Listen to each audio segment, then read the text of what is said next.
All right, looks like I've got someone from Annapolis,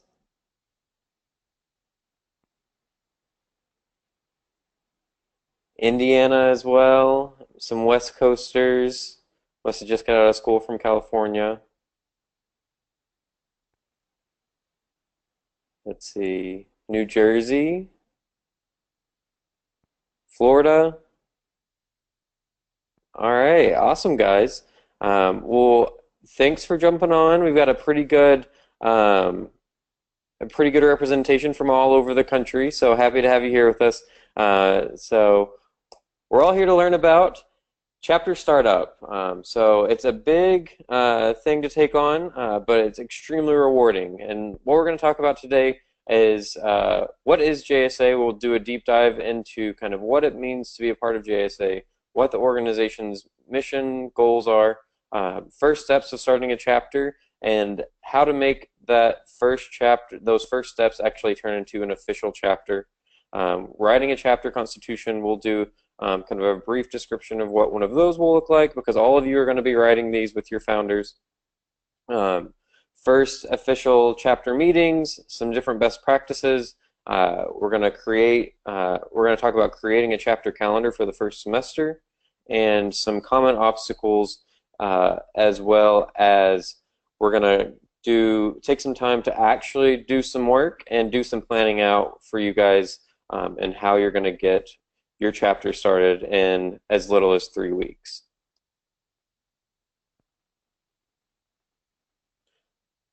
All right, so first, before we talk about what is JSA, I'm interested in hearing from you guys and how, first, I pose the question, how did you find out about JSA?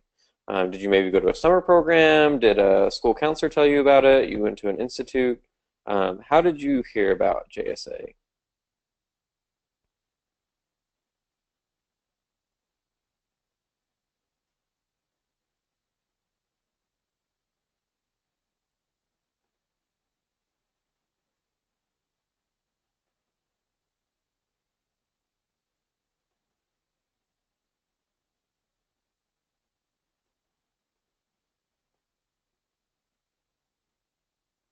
All right, looks like we've got a few folks that went to one of our summer programs. Looks like someone went to our summer school at Princeton. Another went to our summer school at Georgetown. We've got a couple people who have heard through kind of word of mouth from their friends who are already in JSA, and one person who just found it on the internet. Awesome. Well, that's good to know. So now let's talk about what do you know about JSA already? What are some of the things that you coming into this presentation already know?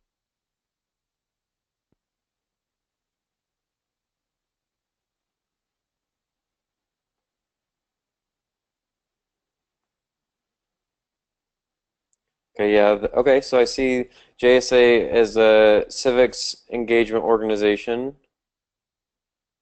You learn how to debate.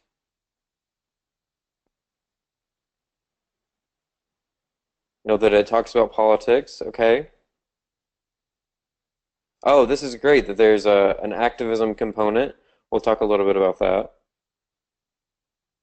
Awesome. Yeah. So all of these things that you guys are telling me are completely correct.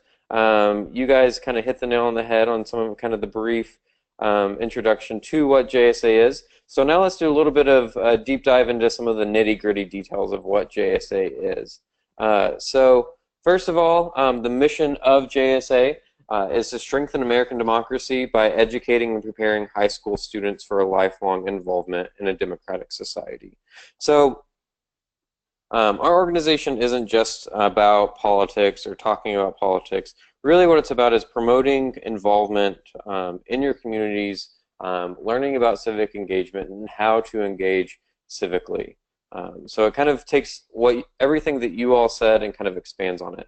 And our organization is actually a pretty old organization. It was started in 1934 in the midst of World War II to combat fascism and Nazism coming from Europe. There was a group of students at the Montezuma Mountain School for Boys in Los Gatos in California, that's kind of near the Bay Area, in 1993, that worked with the headmaster of that school, Professor Rogers, known kind of today as Prof. Rogers. They wanted to figure out a way that they could get involved and they could combat all of these things that were happening in Europe in a real way at home as students. So they developed this kind of model government and this way of engaging in these real issues and making sure that they were strengthening democracy and focusing on the assets that democracy brings. And that then expanded throughout California, came to the East Coast, and has spread throughout the rest of the United States since. So it does have a deep, rich history. So with all of that kind of background knowledge, a little bit more about what JSA actually does and kind of putting this into a tangible sense of what this all means to you. The way that this works is now, since we are a national organization, we're split up into 10 different regions or states. And as you can see on the map here, all of those different regions, we have East Coast, West Coast, we have the Pacific Northwest, Northern California, Southern California, so on and so forth. And in each of these different regions, they actually are run by students. So one of the key components of JSA is that it is a student-run organization. And each of these regions elects officers, and then those elected officers then appoint their cabinet for the year, who will run the bulk of the programming throughout the year. And part of that programming includes those 3 overnight conventions that you see right here: Fall State, Winter Congress, and Spring State. And the kind of general purpose of all of these events is to bring students from all around the regions together to have an opportunity to engage with each other and engage in discussions about what's going on around them. So what this means is they bring in keynote speakers from the regions. Many times these are kind of political and thought leaders of the regions. Oftentimes they're politicians, representatives from think tanks. We've had lobbyists, journalists, anything like that come in and speak to the students, and the students then get to engage with them in a real meaningful way. We also have debates and thought talks where students engage with each other. And all of the topics chosen are by the students and those student leaders. And everything is run by students themselves as well at the conventions. A couple of kind of things to point out about these conventions that you see here is Fall State is kind of the kickoff for the year. Winter Congress is actually a model Congress, and the students will write bills that are then debated, passed, failed, or amended at Winter Congress. And most of the East Coast regions, those conferences are actually held in DC. And for Fall State and Spring State, those are all held in the individual regions. But for our East Coast regions, we have Winter Congress in DC. In our Spring State, that's where our new leaders are elected for the next year. So it looks very much like a real political campaign. Students are printing up buttons with slogans on them. They're campaigning off their platforms. Everything like that is kind of what makes Spring State special. And then outside of the state and regional level, of course, you have the chapter level, which you are probably very much aware of, or if not, you're about to be. And so the chapter level, it has a few components. They all have at least 8 tax-paid members. They hold weekly chapter meetings. Sometimes they'll have their own chapter conferences where they'll invite other students from around the school or other students from around the region to participate as well. But we'll talk a little bit more about that involvement as we move along. So another few things to mention about JSA generally is our community. So JSA currently has just over 450 active chapters and close to 10,000 members across the country. And this is in addition to the hundreds of thousands of alumni that we have, working throughout the country in all fields of work.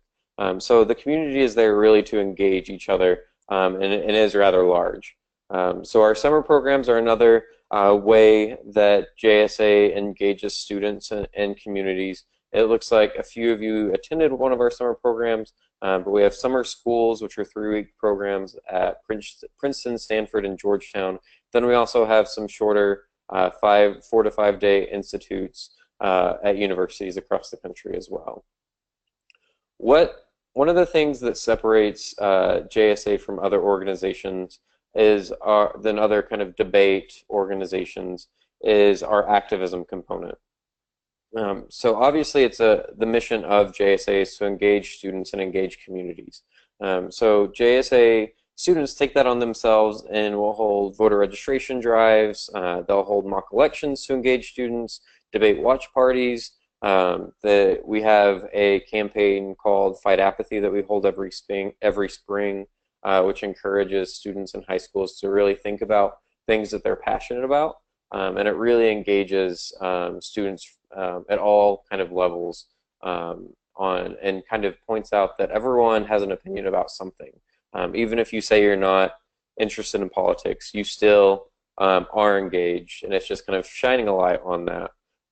But the activism component is so important to JSA because it is what sets it apart and provides so many of those leadership opportunities. I would say that in the nature that JSA isn't necessarily a competitive organization, that sets it apart as well. So it really does promote an ideal of working together and really promoting civic engagement and civil discourse rather than a debate that you're being graded on or judged on. The last thing that I want to mention is our values. So JSA as an organization has just rolled out what kind of our values are, and you can see them right here. It spells out LEAD. They are leadership, empowerment, accountability, and diversity. And so these are going to be really important as we move through kind of this presentation and as you move through your JSA experience, because these are kind of the 4 values that we expect everyone who participates in JSA to uphold. And that's kind of every walk of JSA at the chapter level, at the individual level, at the state level, and even at the national level. These are the values that a JSAer should hold through and through. All right, so now we're going to take this straight into the first steps of developing your JSA chapter. So we know a little bit of background, a little bit more information about what JSA is. So now let's talk about what does it take to start that JSA chapter. So the very first thing that you're going to want to do is to get administrative approval. So this can mean different things for different high schools, but typically this is your school principal or vice principal, or maybe the individual who is in charge of clubs on campus, like the dean of students or the student life coordinator. Make sure you go and speak to that individual and highlight your plans for chapter activities. Talk to them about how JSA can benefit them, benefit their school, and benefit their students. What I'll do after this presentation is I'm going to send out a follow-up email, and it'll include some talking points that you can take to administrators to kind of help you with this process if you're kind of having trouble thinking of some good ideas. But this step is so very, very important. It's a requirement for JSA that you be approved by your administration, but also you want to make sure you're getting off on the right foot with your administration, because as a school organization, there's so many times that you're going to need their approval to do things, and if you're kind of in their good graces, your whole experience with JSA at your school is going to be so much easier. So the next thing you're going to want to do once you've gotten that approval from your principal, which sometimes it does take a while to get that approval, just be patient. That step is really really important. Sometimes it does take time because the administrators have to do some things behind the scenes that you may not see. Just trust that they're doing what needs to be done. And if it takes longer than you think, just kind of follow up and ask them kind of how it's going. But make sure you do have that before you go to the next steps, and which are first finding a teacher advisor. So a lot of times we think of only social studies teachers as JSA advisors, but that doesn't necessarily have to be the case. Obviously, you know, the first person you think of is a history teacher, government, civics, maybe journalism, any kind of social studies, but we often find that we have really great advisors that come from the English department, the math department, science department. They don't have to be from a specific department to be a good teacher advisor. And when you're doing this, it's really important that you also, you know, be upfront with them about the responsibilities of being a teacher advisor. Yes, the organization is student-run. That is what kind of makes JSA special. But it does come with some responsibility still from the teacher advisor.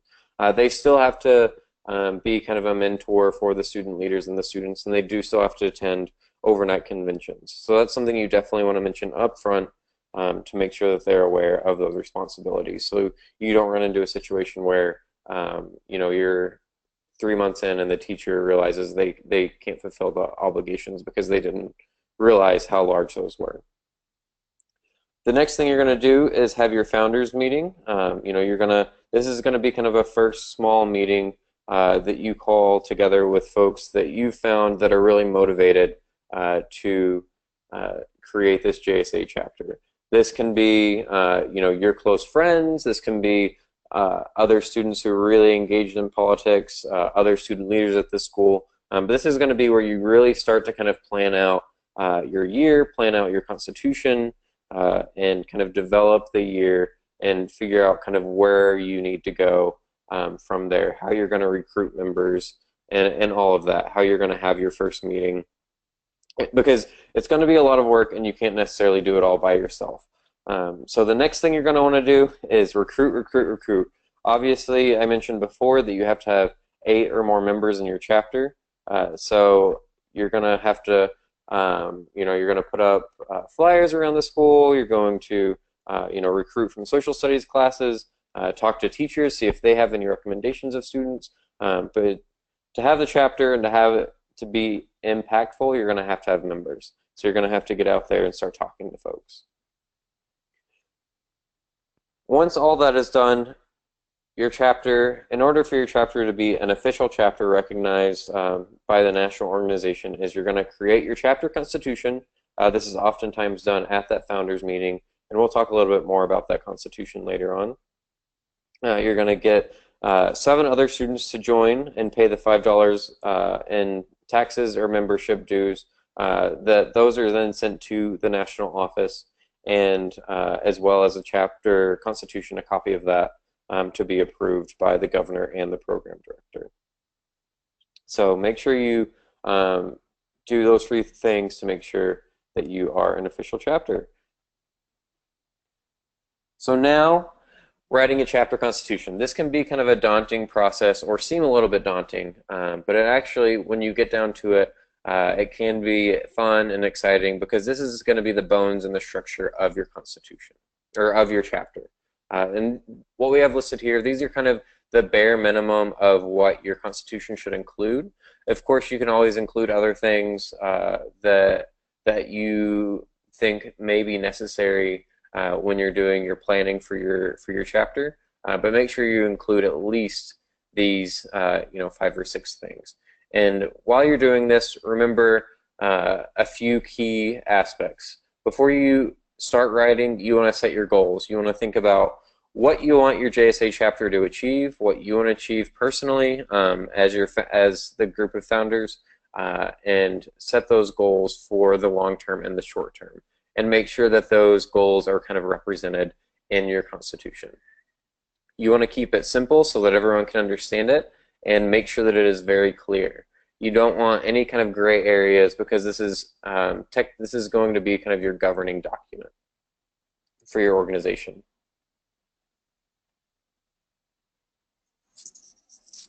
All right, so just to run through a couple of these, you want to indicate the membership, how you become a member. Make sure you include things like that it's open to everyone who wants to join, that you know have to be a dues paying member.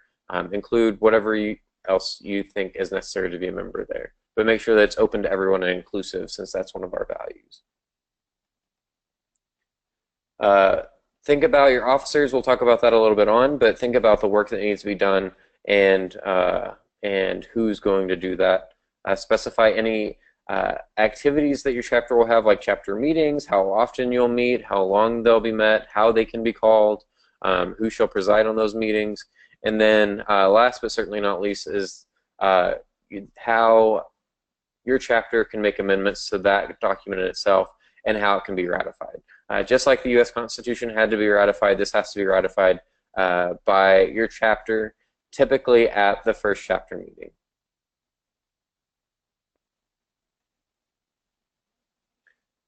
And remember, once this is done and you have this all written out, you're going to want to send this to your program director and your student governor, which we'll give you contact information for your program director at the end of this presentation, and also I'll email it out. But make sure that it is first ratified by your chapter, and then it is sent for approval to the student governor and the program director.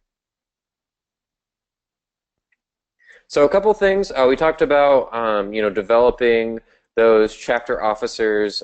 Traditionally, we've seen president, vice president, treasurer, secretary, but let's talk about some best practices for your chapter structure, and this also includes just your general membership as well. Most chapters do follow suit with the traditional officer positions, like I previously mentioned, but it doesn't have to be that way. You can kind of get creative and change it up a little bit. But here are some kind of just general best practices. Make sure you set your goals about what you want to achieve in planning your year, and think about what you need to get done to achieve those goals. Because you're not going to know what officers and what responsibilities they're going to have until you know what goals you have and are striving for. Keep your chapter structure simple. You don't want a giant kind of bureaucratic mess with a bunch of different officers, because that's kind of when you get into a situation where you're have duplicative responsibilities. Folks don't necessarily know what they're supposed to be doing, and you kind of lose a little bit of challenge when it comes to having responsibilities, because people don't have anything to do. You want to utilize people in your chapter and utilize resources. This includes your chapter membership. Don't just think that your chapter officers are the folks that can be doing work. You can utilize people in your chapter. Your membership is kind of the strength of the chapter, and the membership is the strength of the organization as a whole. So make sure you're looking at what your chapter membership can do and can help you with as well. And also, don't forget about your teacher advisors. That's what they're there for. They're there to help, to be a mentor and a resource for you if you want to run ideas by them, or if maybe you're having issues with the school administration, or if there's just general things that you don't know how to do. That's why they're there. So feel free to reach out to them, and in fact, I encourage you to reach out to them and make sure that they stay engaged. All right, so here's just kind of some examples of chapter positions. This is kind of the traditional structure, and kind of what I would say is what we typically will see kind of in a JSA chapter. I think kind of at a bare minimum, you should have a chapter president, a vice president, and a secretary or treasurer, and then you can also add different kind of directors that may be elected or appointed by your kind of then cabinet member, or then your chapter officers. So your first chapter officers meeting. So once you have elected your officers and set important dates for your standing chapter meetings, you should have a chapter officer meeting at least the same amount of times as you are meeting as a whole chapter. A lot of chapters I see will have their chapter officer meeting maybe the day before or a couple of days before, or if they have a chapter meeting every other week instead of every week, they'll have um, a chapter officer meeting on the week that they're not having. I think that you guys may have lost my slides. All right.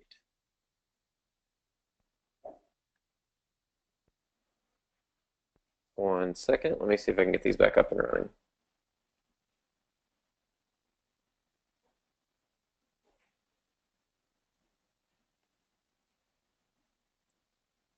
All right. I think that maybe we've got you back online. All right, so back to chapter officers meeting. So the first meeting should include setting your long-term goals. So these should be your long and short-term goals. Keeping in mind the JSA mission and what you want to do. What should your chapter be achieving in the next couple of months, and also by the end of the year? You know, is this you want to attend Fall State? You want to attend Winter Congress? Maybe you want to attend all three. Maybe it's that you want to have a consistent attendance at your chapter meetings of 20 people or more, that you want to have held X number of activism events. Whatever those goals that you set, make sure that you kind of are discussing those at your first chapter meeting. Next, you want to assign the tasks and duties. So obviously some of these duties are already going to be included in your constitution, but outside of what's in there, talk as your group of chapter officers, who's going to be doing what, and make sure that that's kind of clear and concise so that everyone knows exactly what they're doing and there's no confusion, so that things don't fall through the cracks.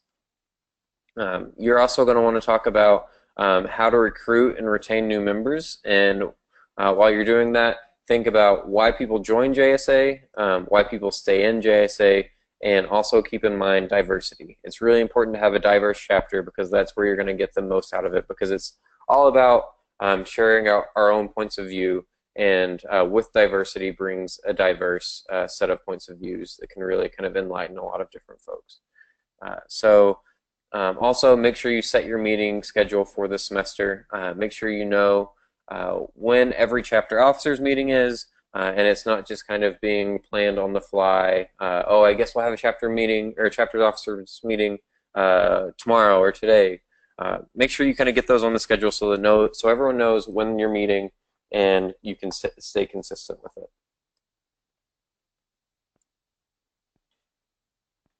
And when you're planning your chapter calendar, we have a lot of resources on what the chapter calendar should look like. And this is one of those examples. So you'll see here there's a lot of different types of meetings. So we have some that are business meetings and debate. We have some that are a fundraiser, that are educational, like a debate workshop, some that are fun, like holiday parties. There's a lot of variety to what each chapter meeting looks like, and it's not the same thing every single week. And it kind of appeals to different people who are looking for different things out of JSA. So this is really, really important to note when you're planning out your semester as a chapter officer or a cabinet. You want to make sure that people stay engaged, and this is one of the best ways to do that, is to make sure that the meetings stay interesting, that it's always something different, and it's not just the same thing over and over every week, because that's kind of when you start to lose your chapter attendance at chapter meetings. So now let's talk about a few common obstacles that you may be facing as you're starting to develop your chapter. And also I'm going to open this up to any of you that have maybe already started your chapters and may have run into some obstacles already. If you want to share those with us, or maybe you're looking for some advice, feel free to throw that in the chat as well. So one very common obstacle is finding a teacher advisor.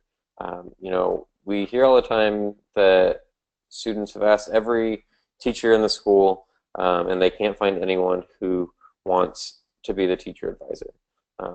A lot of times, the kind of the first thing that I tell students to do is, if they haven't already, talk to their administration. You know, our administrations want their students to be successful, and they want them to succeed in what they're doing.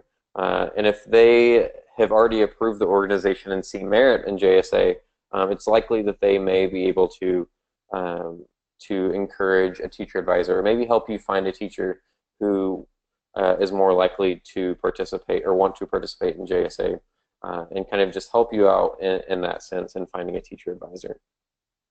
Also, sometimes teachers are a little wary of putting new things on their plates that they are a little unsure about. So always feel free to volunteer your program director to talk to them about what JSA is and kind of what their role is. So that way they feel like they are a little more informed and have the opportunity to talk to an adult about, you know, kind of what they're getting themselves into. Another common obstacle is recruiting students or getting them to stay. We've kind of already talked about this a little bit, but when recruiting students, I think that one of the most common mistakes that I see folks making is that you kind of put JSA kind of into a box that if you're interested in politics, you should come to our meeting. Well, you know, we all know that JSA isn't just for the political junkies. It's for everyone. You know, and we strive to make it an environment for everyone. And it's learning how to sell JSA and make sure that people understand that this is a place where you can come and talk about anything. You can talk about what's going on in the world. You have the opportunity to get involved in the community and learn how to get involved in the community. It's not just a place to come and talk about politics, and that's it. It's a place to learn, make new friends, kind of develop your skills, and learn as a leader. A lot of a lot of issues with recruiting students just comes to publicity. People don't even know that you exist. You know, you want to get on the morning announcements, make sure that you're visible around school. If your school allows it, put up posters. The national office has great professional posters that you can use to make your clubs, your chapter stand out. And also, you know, just word of mouth, making sure that your friends know. Getting your chapter members to recruit one member would double your chapter size. And ways to get them to stay is make sure that what you're doing is engaging. That it's always something different, and you aren't just falling back on the same thing always. Kind of what we were talking about with the chapter meetings. Another issue is fundraising. We have tons of resources about fundraising, and if you have students who, you know, are struggling with maybe financially on ways to get to convention or participate, you know, you can always turn to our national office or website, or our website, and find online resources on how to fundraise, some great ways to fundraise. And also, if you're looking to attend state conventions, we have scholarships for each of the different regions that help students get to conventions. All you have to do is apply. You don't have to do any of the fundraising. Our student leaders across those regions have already done fundraising, and then those are allocated as scholarships. So all you have to do is encourage your members who maybe are having some issues financially to apply to those.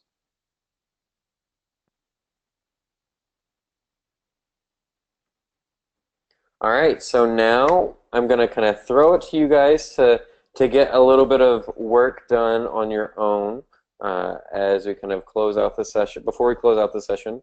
So we think that if you are committed and motivated, and as long as there are no kind of big roadblocks in your way, you can get a chapter running in as little as 3 weeks. And we're going to show you how and get that planning started right now. So week 1, this is when you're going to meet with your administration and find your teacher advisor. So I want you to take about 3 minutes and do kind of a little brainstorming session on your own and write down at least one administrator that you are going to meet with in the first week to talk about JSA and to get that vital administrative approval, and at least 5 teachers in your school that you think would be a great teacher advisor. So I'm going to give you guys about 3 minutes to think about that, and then we'll kind of come back. Oh, and as you're thinking about that, some folks to consider are your principal, school activities coordinator, dean of students, social studies teacher, English teachers. Obviously, like we mentioned before, you don't have to limit it to those types of teachers.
All right. So hopefully you're able to put together a pretty good list of folks that you want to approach to talk about JSA. So now it's up to you guys to kind of put that into action. Make sure that you are, not wasting any time. Reach out tomorrow to all those folks if you have time. Certainly, first reach out to the administrator to kind of get on their schedule if they want to have a longer meeting about it. But make sure that you kind of do that now, because those are the first steps, and the longer you wait for those, the longer it's going to take you to get to the next steps and the more exciting parts of starting your chapter. So week 2, this is when you're going to recruit your founders. Remember that these are kind of those 3 or 4 other students that are really kind of going to be the driving force around helping you create your new chapter. And these can be friends who you know will be interested, other student leaders, students you know are interested in politics, diverse backgrounds. Make sure you're considering students who have time to commit, and underclassmen. I say underclassmen because creating a chapter with some leadership of underclassmen is a way to ensure sustainability. So I'm going to give you guys about 5 minutes to list 10 people that you can talk to about JSA that may be really interested.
Okay, so hopefully you all were able to come up with a pretty comprehensive list of folks that are going to be a part of your group of founders. And remember, this is the group that's going to kind of do the preliminary draft of your chapter constitution that's going to be ratified by your chapter.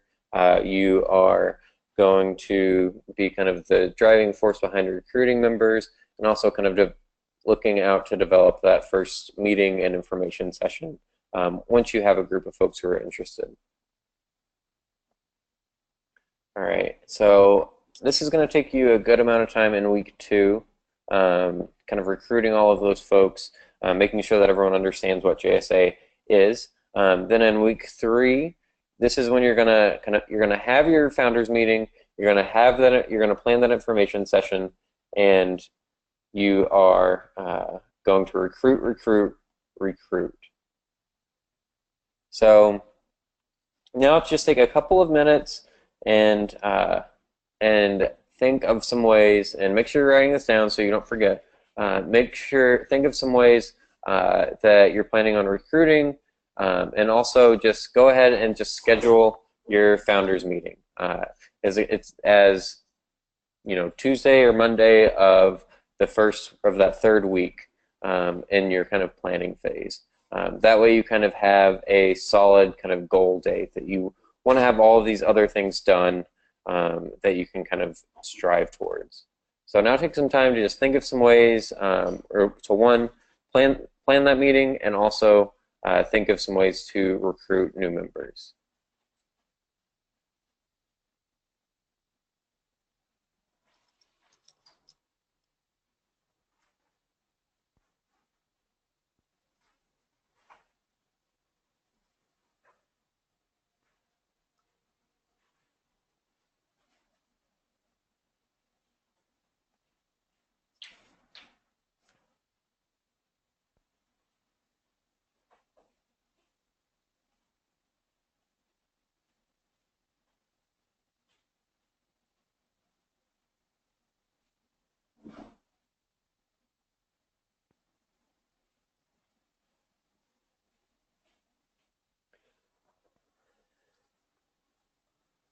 All right.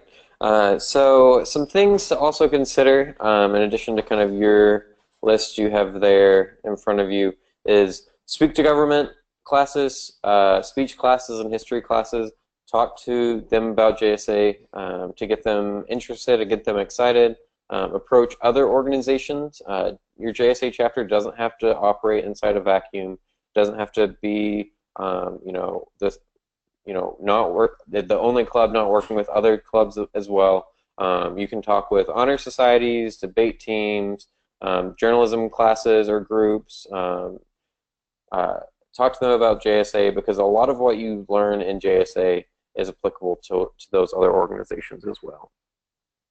Ask teachers who teach civics classes or history classes for names of politically interested students. And always, while you're recruiting members, aim for diversity. And this is cultural background, this is ethnicity, this is race, gender, and also political ideology. You want to make sure that you have a chapter that is diverse so that you can really have an opportunity to engage each other in a deep and meaningful way. And so now we are about to come to a conclusion.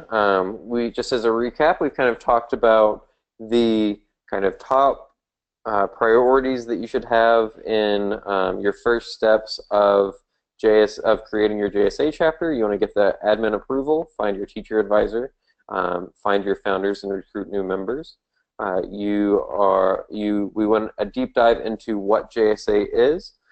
We also talked about kind of what a good chapter constitution looks like, and also the structure of the organization. And last but not least, we actually got to do some hard work on developing our new chapter and our timeline to do that in hopefully 3 weeks, and if you are motivated, maybe even less. So now I'm going to give you guys some contact information. So if you have any questions, comments, or concerns, this is also important for information to have for when you send your chapter constitution. These are all of your program directors. These are the adult staff that work in the different regions. So you can see here, Yvonne is Southern California. Steve Bain has 2 states, Pacific Northwest and Texas. I also have 2 states there. And Tracy Getzelman at the bottom has Northeast and Southeast, 2 states as well. So I'm going to send this information out as well with a recap of the webinar that we had here. But make sure you are always welcome to contact and reach out to these program directors and these staff members if you have any questions, comments, or concerns throughout the process at all. We're here to help, especially if you're having any issues with your administration or your teacher advisors. Please, please, please reach out, in addition to the students who will reach out to you as well. So that's all I have for you all tonight. So unless you guys have any questions or comments about maybe the process or any kind of issues that you've run into, we'll kind of leave it at that. So thank you guys. You guys were great. Thanks for participating. Hopefully you found this engaging and useful and feel prepared and ready to create your new chapter. I'm going to hang out for a little while if you have any questions or anything. So if you do, again, just raise your hand, or you can even just type it in the chat box there on your GoToWebinar control panel.